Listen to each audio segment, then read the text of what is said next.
Hey everybody, welcome back to the show. As always, this is your host, Stuart Krantz. We are here with another amazing guest this week. Before I introduce her, be sure to like and subscribe, hit that bell icon wherever you are finding this podcast episode. We want to make sure you are not missing any of the content, any of the messages, any of the amazing guests that we have on for you each and every week. And as always, y'all, the cost of admission here is free. So please do your part and share this with at least one person, especially if you get any value from today's conversation, which I know you will. And so I want to introduce today's guest.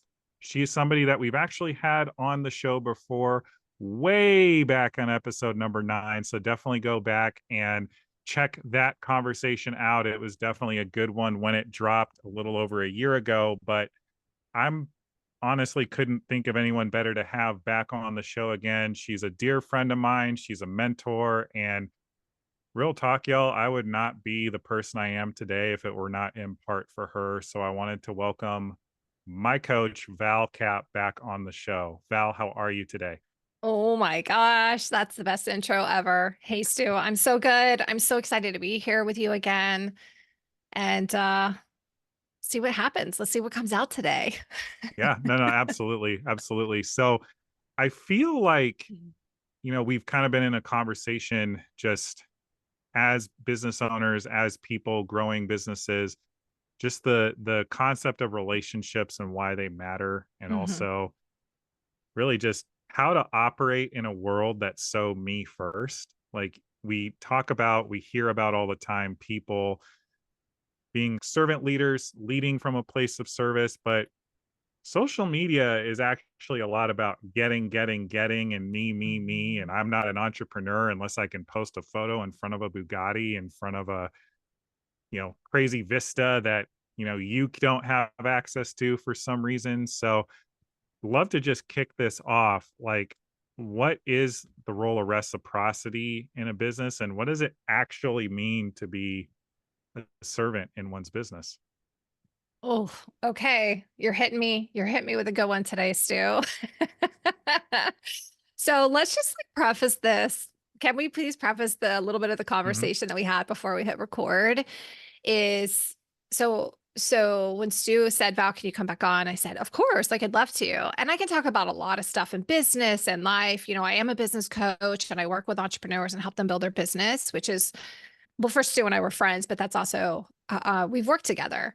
And so when we came on to this call, he said, "How are you feeling?" I said, "I feel spicy. I feel super spicy right now." And Picante. he, picante. I might have to start switching it up and say picante. I know it sounds more fun. And he said, "Well, why are you feeling spicy?" And I said, "Well, because I'm having this conversation right now with a lot of people, a lot of my colleagues and different people in my space. And we've been talking about this idea of so many people lack reciprocity. And this is in all facets of life, right? We see this, but specifically we've been talking about this in relation to business. So the question is like, what does that really mean? Right? Hmm. Yeah. So I mean, I think simple terms, it's let's support each other, right? And let's not just like you have to always give back to the same person that's giving to you, but I think there's a lot of value in that people over overlook, right? Hmm. And so the conversation that Stu and I had before we popped on was just in the last week alone. I've been hit up so many times, and I know a lot of business owners do. This is not unique to me. So when I say this, I'm just saying like this is just what's been present. I've had people ask me to collaborate. I've had people ask me to promote on their behalf, to share, to make referrals, to do anything to help move the needle forward in their business, right? Or make connections to someone else.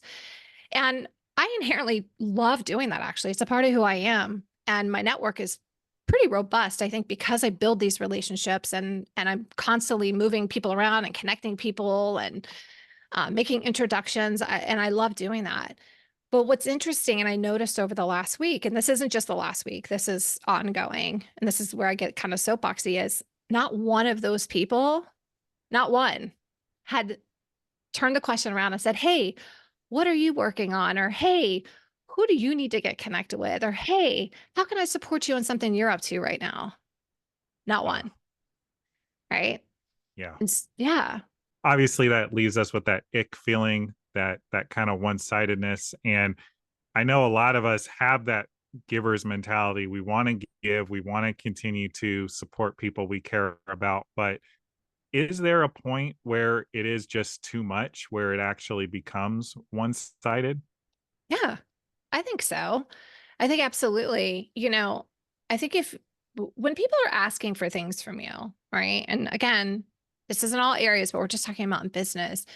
There's energy that's being poured out. There's Mhm, time, there might be financial resources, there may be if somebody's asking you for like for me, people come and they ask me for strategy or mindset coaching and they're not a client, right? So I'm talking about not people who are paying me. I'm talking about just generally people that aren't clients. And if people keep coming back to the well and they keep coming back to me, they keep coming back to me, it's my responsibility to actually cut that off yeah, first of all and set a boundary around that.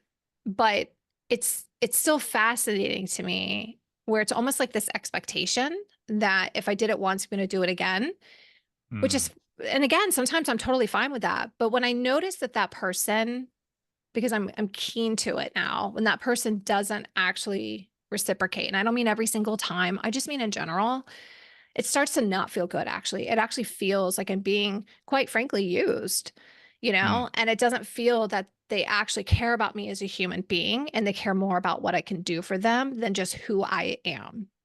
mm. And eventually it becomes one-sided and that's when I start to feel that way, then I start to like put up the boundaries, you know. Yeah. No, absolutely, it makes a ton of sense. I thank you for, drilling down on that a little bit further. Mhm. I feel like for a lot of folks, particularly when they're first starting out in business, there's all these things that they don't know. They don't know Mhm. what they don't know. And there is that desire to lean on other people, to ask advice, ask for support.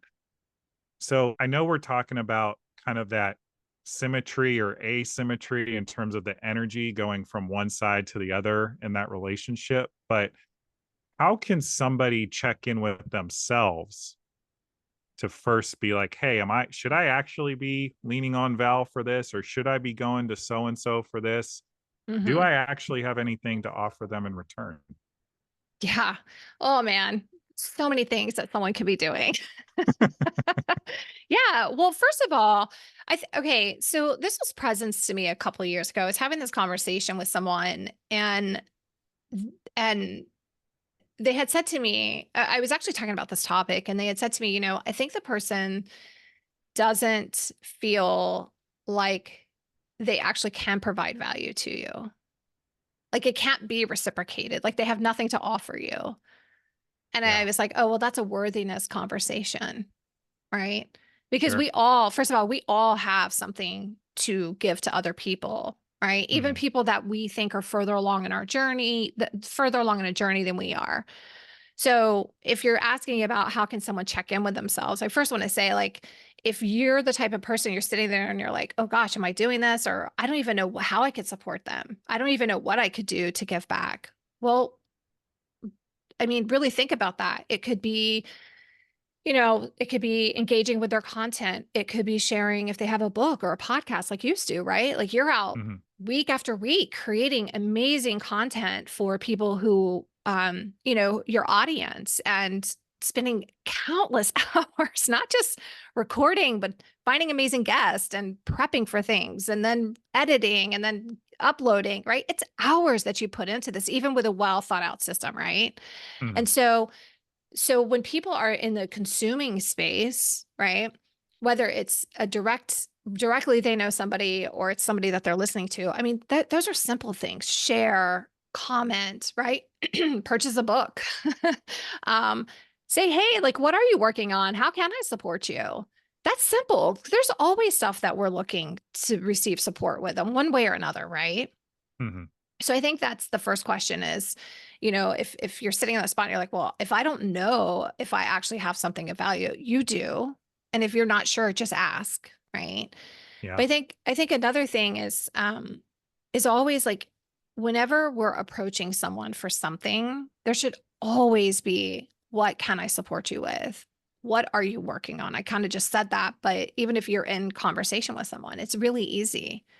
It's not hard actually. And guess what? You may actually know somebody, right? If I say to you, Stu, what are you working on right now? Who do you Yeah. want to be connected with? Right. And you're like, well, actually, you know what? I'm looking to, and you did this, right? You're like, Yeah. actually, I'm increasing my episodes per week. So I get to be in connection with a lot more amazing people to bring onto the podcast. So we have to continue to build, right? So it's like you're working to extend, your reach. And so people want to help you. And so that's an easy way that someone could support you. It's like, oh my gosh, I know this amazing doctor. I know this amazing woman who's gone through this, or I know this amazing Yeah. whatever. Right. So if anybody's listening right now and you don't know Stu, guess what? You could always share your podcast with someone, right? Yeah. Stu's podcast. And you could say, hey, I think you should be on this podcast. Reach out to Stu. Yeah. Right. Yeah. No, no, and you said it really well. Like it actually costs people nothing to hit like anymore. Hit like share Hmm. something out, even just leave a comment anymore. Hmm. All of it is supportive of anybody that you know who's just trying to create anything. I actually, it's funny, hours ago, earlier today, I actually sent you, Val, a silly meme on Instagram. It was like a pink dinosaur, and it said something like Yeah. to the effect of shout out to all the people doing hard things because, or trying to do anything because it's hard, instead of just sitting around going about our day. Like, I acknowledge the folks who have the courage for putting themselves out there in a way that isn't comfortable and is beyond their comfort zone. And with that said, we also do get to be self-aware, in our relationships and how we continue to show up as we Mhm. expand, as we look to create, and as we look to have more and more of an impact. I'm also glad we're talking about this because this isn't applicable to only business. It also has to do with our friendships and relationships as well. I'm sure, Mhm. Val, you have friendships that have become pretty one-sided. I feel like it's a little bit trickier in personal relationships because we're more likely to confide in somebody or share our deepest, darkest secrets than, say, with a business coach or a colleague or a boss or something like that. You have any thoughts on how that reciprocity takes place either at home or with friends or with siblings? Yeah. Yeah, I mean, I think, I think you have to think about your relationships and or at least I do in terms of like what am I actually receiving from the Mm, relationship, right? And how do I feel after my interactions with people in my life? And, inevitably we're going to go through hard things in our lives, right? We're going to have loss of family, parents, divorces, someone's maybe going through some mental health, loss of pregnancy, like all types of life events where in those moments, it makes sense if someone that who's going through it isn't pouring into you, mhm. right? And not like focused on you. That's the time for you to like double down and pour into that person and what they're going through. And sometimes that's a season. But I think outside of those situations, I think it bears thinking like, what am I actually receiving from this relationship? And for Mhm. me, I do a cut check on that. And so if I'm not receiving something and I'm not feeling like, well, like where, we want to feel good in our relationships, right? We want Yeah. to feel appreciated, valued. We want people to be interested in us just as much as we're interested in other people. But if you're not receiving that from relationships, then why are we in the relationship? Yeah. Right? Absolutely. Why are we in it? So that's a good moment for some people to maybe check in and say, well, actually, I don't feel great when I hang out with that person. They're not a bad person, maybe, it's just that person's just not my person. And that's okay too. It also doesn't say anything about you either if somebody just actually isn't aligned, to be in your circle. Hmm. I think, or at least something I've been putting a lot of thought into in the last couple months in my personal life is almost like auditing the relationships that I have. Like, Hmm. what am I giving energy to? Who's giving energy to me? Is it equal? Are we actually like pushing each other forward? Are we supporting one another? Are we even in toxic patterns that are holding each other back or Hmm. at least lowering the energy when we're in each other's space? it sounds kind of harsh to people if you're not used to necessarily thinking that way, but I actually encourage the folks listening to this to really take a look at who you're surrounded by, because there is a lot of truth to we are a composite of the people we spend the most time with. 100%. 100%. I mean, that even goes to our partners, our spouses, our parents, the people Mhm, are our nuclear people too, right? Yeah. I mean, Sue, have you heard that saying like people are in your life for a reason, a season, or a lifetime? mhm, yep, Right? Yeah, and so I think, the audit that you're doing is a perfect time to be checking in and saying like, is this my person any longer? And with love and grace and all the things, is this helping me to move forward in my life in the way that I want to move forward? And can I equally do that for the person around me? Right? To the yeah, people around me. And if not, then that's a moment to say, okay, well, maybe I need to put some boundaries up. Maybe I need to spend a little less time. Maybe I need to cut that person out of my life. Right. yeah. Um, something that we talk about a lot in business is how oftentimes the people closest to you don't support you in your Ooh, business. tell me more. It's pretty common actually. It's really common. And that happens for a lot of reasons. It could be because they don't understand quite what you're doing. I mean, honestly, my dad, for many years into my business, he thought I was like a coach for like sports, which I thought was hysterical. I thought was hysterical because I'm like, I have never played sport, like an organized sport in my life. So why would I Wow. be? I know. It's a generational difference, right? Sure, absolutely. Yeah, and then finally I just said, "Dad, I'm like a business consultant." He was like, "Oh, okay, now I get it." I was like, "All right." Um, but I think it's one, people may not understand what you do. They may not understand how to support you. But I also think there's this aspect of I think it's becoming a little bit less and less mentality, or maybe it's just because of the people I surround myself with. There's a lot of fear that people have when you strike out on your own for you Yes. because they love Mhm, you. They don't want you to mhm. fail.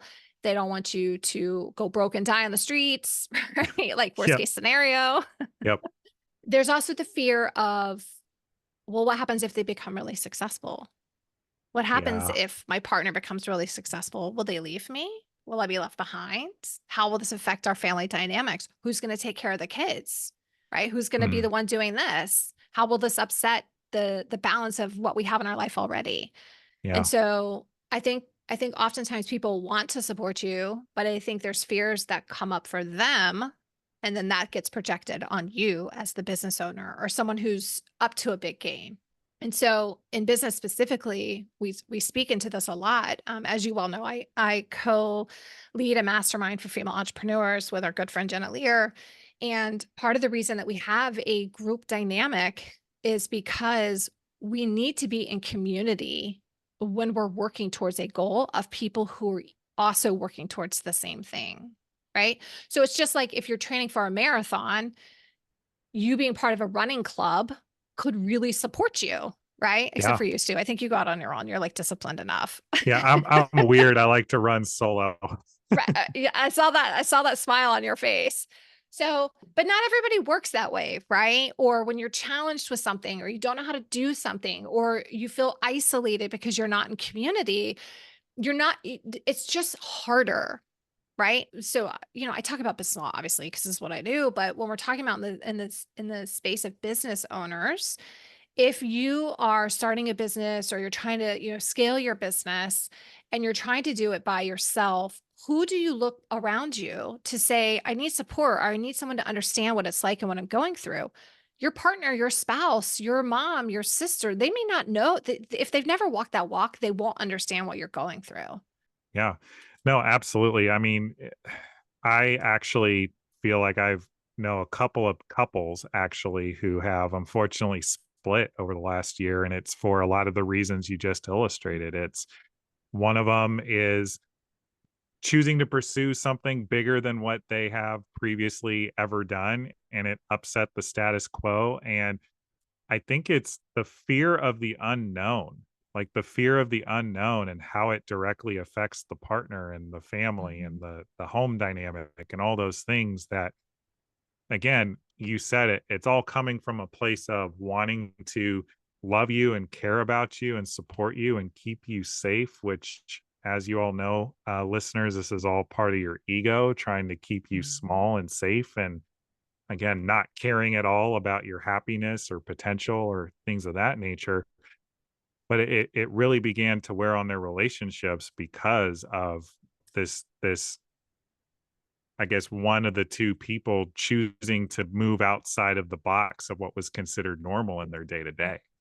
And so I think you hit on a good point. It's super important to surround ourselves with people that, if they're not necessarily like-minded, like have all the same values, at least are pursuing the same thing and you can learn from them. And maybe they can then in turn introduce you to people that are going to be your people. Yeah, for sure. Thank you for sharing that, Stu, especially about the individuals that you know. And I remember very vividly when I first started down the path of entrepreneurship, I was meeting new people and my network was expanding. I there was an astronomical amount of people that were getting divorced. And I had a moment where I was like, Am is this gonna be my path? Like, am I gonna end up, like, unhappy and not married to my husband any longer? I mean, I because there were so many people that I was watching this happen with. Mhm. As you all know, I'm happily married to the same guy. Shout out to Uh, Steve. Shout out to Steve. He's a keeper. Um, he's a keeper. Yeah, one day maybe you'll get to interview him. He's an amazing human being, as we know. Um but, I had that moment when I was like, "What is happening? Why is this happening to so many people?" And from the outside in, I'm curious about already if there was shaky ground or, something that was already underlining as part of as part of a bigger issue, right? And this Mhm. and starting the business and expanding and all those things really, accelerated what may have already happened down the road. Maybe. I don't know for sure. I don't want to say that, but I think part of it too is this unwillingness, as a couple to it's almost like resisting the new, right? It's like Yeah. the partner's resisting it so hard that it's like if you just swim a little bit, you might find that it's actually better, Yeah. right? And then on the other side of that, I really applaud or acknowledge the person who said, "No, I actually have something bigger that I want to create in my life," and going for it Yeah. regardless. Yeah. Going for it regardless of the casualty of a marriage. That might be a bit controversial to some people to hear that, but this takes me Well, on another soapbox. Here's my second thing that I'm feeling a little spicy about as well. And this has come through over the weekend for me, just through some journaling and whatnot, is that I really feel that we are put on this earth not to just be in service of other people, but to be in service of what is on our heart and calling us forward. I say that as someone who is very immersed and very involved in their family's life, including my child. I have a 13-year-old son. So I'm not saying this coming from a place of I have no kids, I have no partner. Of course, you can say that. Actually, mhm. I have both. Right. And so oftentimes, both of those are the excuse for people not to pursue their dreams and their desires is their kids and their partner. You probably Right. hear it all the time, Stu, as a coach, Yeah. right? Oh, my Absolutely. kids. I've got to provide for my family. I can't do this, right? And you're like, well, actually, you can. How do we Yeah. make it work? I think it takes a higher order of problem solving, organization, just going to say it, commitment and Mhm, determination and discipline when not all of our hours of the day are our own. But it's mhm, totally possible because, you know, my wife is proof. Like, she has built her coaching business.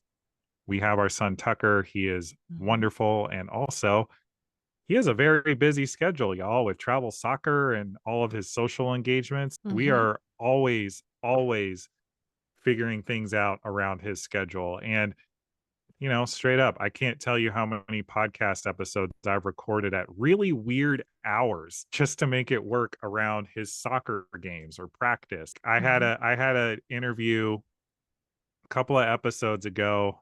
her name is Anita. She's in Singapore. I had to wake up at 6 a.m. to make that work. And then we got up and got him to his game as soon as I was done, recording it. Like it's just whatever it takes is whatever it's going to take. And I think the question for people is that level of discomfort something that you're willing to embody? And I know the Mhm. adage is get comfortable being uncomfortable, but actually and for real, are you willing to do it? Yeah. And that's the question.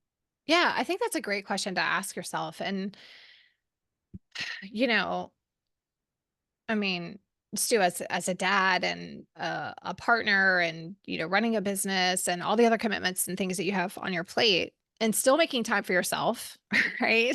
Still making time to run a marathon and do all the things that you do. I think the question is like, there's always going to be something that you're sacrificing. You're Mhm. always sacrificing something. And I was listening to uh um oh, what's her name? Oh, I hate that I can't think of her name right now, her first name, but it's Hermosi, the couple. Oh, yeah. Layla Is Hermosi. Layla. Yes. Okay. I have a friend named Lalani, and I always want to call her Lalani. I'm like, it's not Lalani. Anyway, so I heard her speak the other day about um truths about women in business.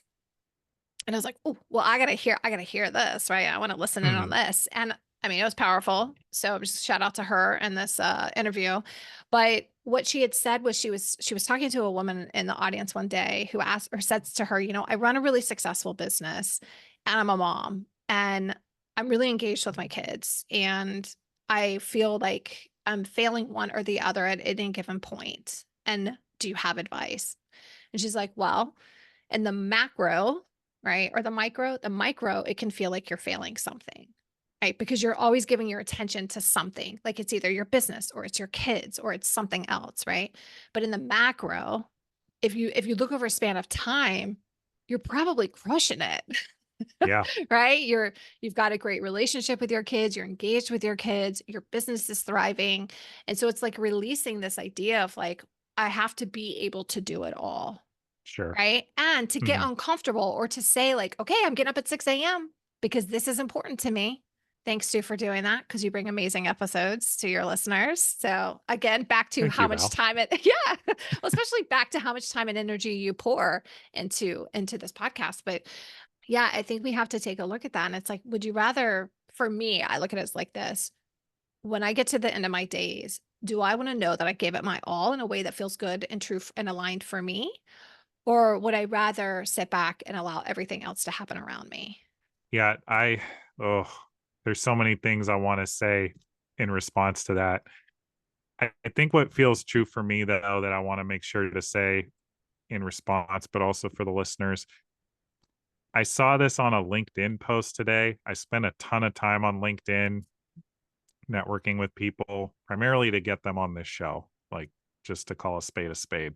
Yeah. I'm a warrior in the LinkedIn DM these days, but I saw a post where the guy basically said, and this is assuming that you're all in, all committed, like no BS, personal fitness and starting a business are the two actual ways to level up continuously over and over and over again in your life.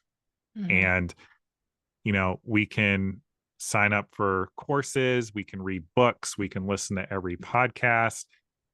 I know that sounds a little ironic, but hear me out.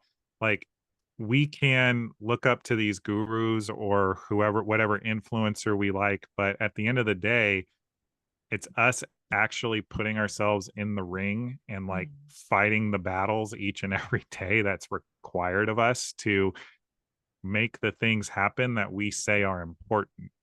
And so, one of the quotes I heard years ago before I found personal development, before I became a coach, anything like that, that I think about a lot is if you cannot figure out how to make time for something, you actually have to ask yourself if you actually want it. Mhm.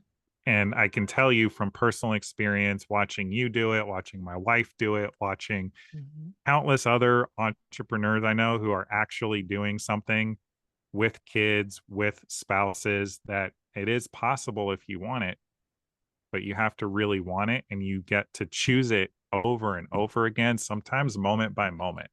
Mm, yes. I'm like, yes. I love that you said fitness and business were the 2 things that would uplevel your life the most. I've never thought of it that way, but being in this game, I would say I would agree with that. Yeah. Um, and that it's you have to choose it, and you do have to choose it every day, and you do have to choose and be committed to it. That's the thing. It's the Mhm. commitment first, right? The choice, Mhm. the commitment to it, and just keep showing up to it. Because we can be inspired all day long, but if we're not in the action, if we're not doing the thing, like getting in the ring, like you said, like you're going to be right where you started, Yeah. right? Yeah, year 1, year 2, year 3, whatever. So sometimes when I'm talking to potential clients, that's a question I have for them. I'm like, how much do you actually want it? Like, how much do you Yeah. really want it? And are you committed to Ugh. it? I know. Yeah. And I'm like, it's okay if you don't actually want it. It's okay if you think you should want it and you don't, right? Or if people get into the ring and then they decide it's not for them, I'm like, but you tried it. Celebrate that you Ah, got in the damn ring in the first place, yes. Yes. right? Preach. Like, yes, it's not listen, running a business or running a marathon, they're not easy, Mm-mm. right? That Nope. it takes tenacity, grit, perseverance. It really does. And can it be fun at the same time? Of course it can, right? Yes, It's all the absolutely. things. Yeah, it's all the things. But if you don't try it, you don't know, you know? Yeah. And so I love that. Thank you for sharing that. I would 100% obviously agree with that. Well, you That's said right. something that I need to double down on because I'd be remiss if I didn't. Like, it's important, like, all caps, underlined, circled, bold red, like, if you're committed. Like, if you went for it and you really did it and you're just like, wow, this is not for me. Like, this is not something I want to do, or I don't want to go further than I currently am. Mhm. But you actually went for it and you can look yourself in the mirror and say that and like be honest with yourselves. Like, if you only gave it like a half-assed effort or if you only did it when it felt convenient, like this doesn't qualify. But Mm-mm. if you really went for something, you can walk away proud. Like, you doesn't ever guarantee the end result you want, unfortunately, but this isn't just building a business, y'all. Like, I know a lot of people who are writing books right now, like Mhm. actually trying to write books versus throwing something into Chat GPT, which I know a lot of people are cutting corners on currently for their businesses. And Mhm. you know, I acknowledge the heck out of people that are sitting down to put 40,000 words to paper. I've never done it. I don't Mm-mm. know if that's something I'll ever take on, but even if they don't sell a single copy and it never gets published, at least they did it. And the amount of discipline and dedication it would take is going to, by default, get them to find something in themselves that's going to cause them to level up. Mhm. And even just to share a personal example, I spoke about this on a previous episode. I originally wanted to run the Boston Marathon. I am clear after running my first 2 half marathons. I don't even think I'm gonna run a full marathon, and that's okay because I know how much energy and time and commitment it's taken for me to get into basically the best shape since high school basketball, and I don't I don't care to put in the effort and commitment that it would take for me to run a full marathon. And Mhm. that's okay. It doesn't make me less of a man. It doesn't make me less of a person. And I'm still proud of the fact that only something like 3% of people run a half marathon. It's I'm a 3 incredible. percenter, right? Hey yo. If I had my pom-poms nearby, I'd be shaking them for you, Stu. Yeah. Oh, oh, I so love that. Have you read the book The Gap and the Gains? The Gaps in the Gains or The Gap in the Gain? It's Have you sitting in my Audible playlist and I've Okay. yet to hit play, but it's on my list. Okay, maybe I already said this to you recently, but the book was recommended by multiple people just recently. So I started listening to it and I'm not even done. So I'm not going to go into the whole premise of the book because I can't speak into it yet. But one of the things that they talk about is, and this isn't shocking, I just like the way that they speak into it, is where we're so focused, right, on what's in the gap for us, what's in the gap, what's in the gap, Mhm. that we don't focus on our progress. We don't focus on what we're gaining along the trajectory of what we're doing. And so, I think there's a lot of this idea of, I have to run that marathon. I said I was going to do it. Instead of being like, well, actually, half marathon feels really good. You know what? I feel Yeah, complete and I'm really proud of what it took for me to get there because that's still not an easy feat, right? I mean, 3%, only 3% of people do it. So, it's not easy. yeah, And so I think this idea of, if we focus on how are we growing, what are those, and what are those gains? What are we learning about ourselves? Like, how do we test ourselves? It really doesn't matter about the outcome, in my opinion, because you can't control the outcome half the time, right? yeah. Like, you could have been working towards a marathon and then hurt your didn't wait, actually, didn't that happen? Didn't you hurt That did yourself or it did COVID or happen. something? Okay. Yeah, I was like, wait a minute. yeah, Right. and that was actually God doing for me what I couldn't do for myself because I hadn't Mm, trained adequately, I hadn't prepared adequately, I mm, hadn't been on a hydration plan, I hadn't done any of the things that were necessary. But when I fully committed to running the half and I went for it and I figured out a plan, followed it to a T, and had the result that I was proud of and saw that, oh, hey, this is actually probably the peak of what me and my person should be doing is 13 miles. That's okay. yeah. I know we're on this kind of like running kick, but this is applicable to everything we're talking about. There is like in the running community on Instagram and TikTok and wherever else you get your social media these days, there is such a toxic culture Mm. of if I am not successful to a certain standard, I suck and therefore I shouldn't try. Mm, mm. How And it's damaging. true. It's true though. Like I am not I'm in the best shape I've been in since high school basketball. Mhm. I got a stomach, y'all. I don't have a six pack.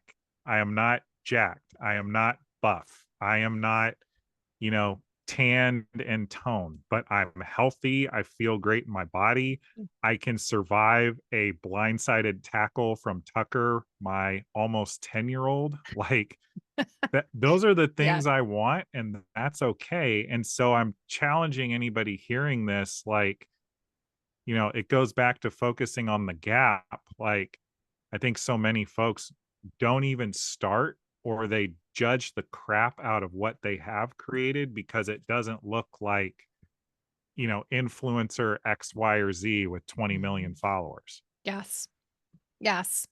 Right. Or what they have sitting in their driveway compared to their neighbors, or Exactly. the promotion at a job versus another job, right? Yep. Or what vacation someone went on versus another, or whether their kid pays to travel or rec. Like, the list goes on and on and on. Yep. That comparison game, man. Yep. It's the thief of joy. I don't know who said that. I don't know who said that. It's a quote. It's a quote. I don't know who said it, but comparison's the thief of joy. Do you know who said that?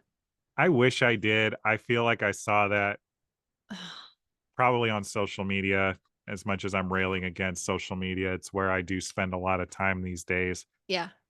I probably saw that 7, 8 years ago, and Mhm. I still think about it all the time. It's, like, burned on my brain. Yeah. Yeah. Well, it's a good time to check in with ourselves and say, wait, why am I working towards something?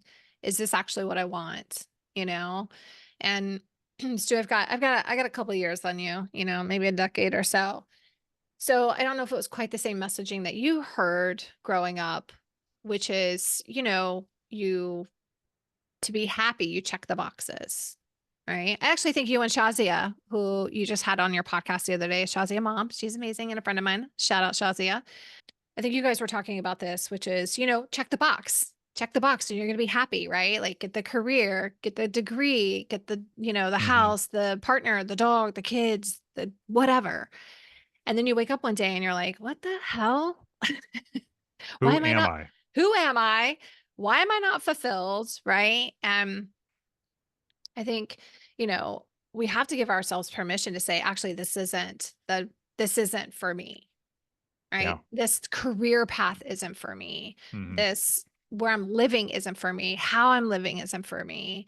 And really pushing back against what's around us. That's so hard. It's really hard. I so applaud when I see people that completely like downsize their life and move, from where they live to somewhere else because of better quality of life or quit a job or the number of thing. I'm always like over here like cheering that because it tells me that they're really working to create a life that feels good for them, you know, Yeah. and aligned with what they want. So, Yeah. Yeah, and folks, no matter how good somebody has it externally, they are always fighting battles that you know nothing about. And, I don't mean to take this in a particularly heavy direction, but millionaires actually per capita have a much higher suicide rate than the average American in the United States. And I think a lot for a lot of the reasons, Val, that you're mentioning is it's that pressure to succeed and accomplish, and it's all at the expense of who am I actually? What makes me happy?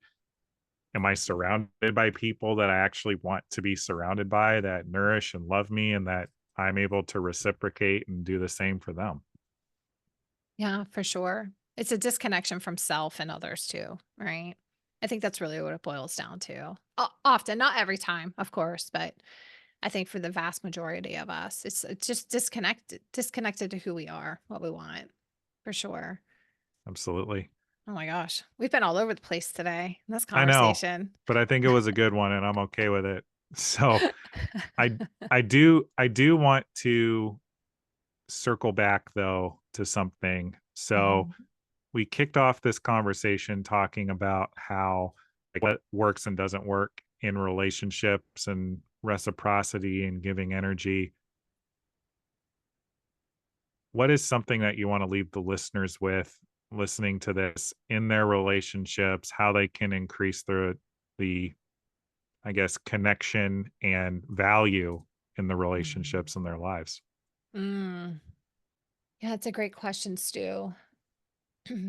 I think the biggest, if we're broad stroking it, right? Because every situation is different. I think if we're broad stroking what someone can do is two things actually. One, it's give someone your attention. Be present. Right? Put the phone down, be in the conversation. Stop thinking about the laundry you need to do or what's a proposal you made at work, right? Or if something happening with a client, like be in the conversation with someone. I think that's Yep. the first thing is the attention is what most people are lacking. And so if we can do that, and then on the flip side, or not the flip side, but the next step is ask, what do you need? How can I support you? Right? What is it that you're curious about? Or, I mean, you can ask this question in many ways, right? Depending on the audience. If it's a partner, it's like, what do you need right now? What do you need? What do you need, Steve? To my husband, what do you need? Yeah. Right? Sometimes I know what he needs without him telling me, but it's like, what do you need? Or what would feel good for you? Or if it's a client, what do you need right now? How can I support you? Stu, what do you need? Right. And then fulfill, right? Follow through. That's probably the biggest part for people do. I think intentions are really great and then they forget. I think those are the top things that I would recommend is attention, ask what someone needs, and then follow through on it. Yeah. Yeah. Mm. Yeah, integrity is a big, big piece in terms of developing any long-lasting relationship for sure. So much. Yes, so much. I mean, I think that's the integrity piece is what people get really rooted in. And when you can trust that someone's their word, I mean, it's everything. And at least for me, that's everything in my relationships. Yeah. Yeah, absolutely. Val, I know we are running out of time here. Hmm. We've covered a lot really on mindset versus, the business coaching that you do. And I Hmm. think it's actually perfect in a way because I feel like as much as I've learned from you about business and entrepreneurship, like the support you've provided me personally in terms of keeping my head screwed on straight and focused and in the game, and also just really being the nexus of me learning how to believe in myself. I think it's all Mhm. perfect. And so I acknowledge you for that. I appreciate you being here today. What is the best way for folks to get a hold of you, continue the conversation offline?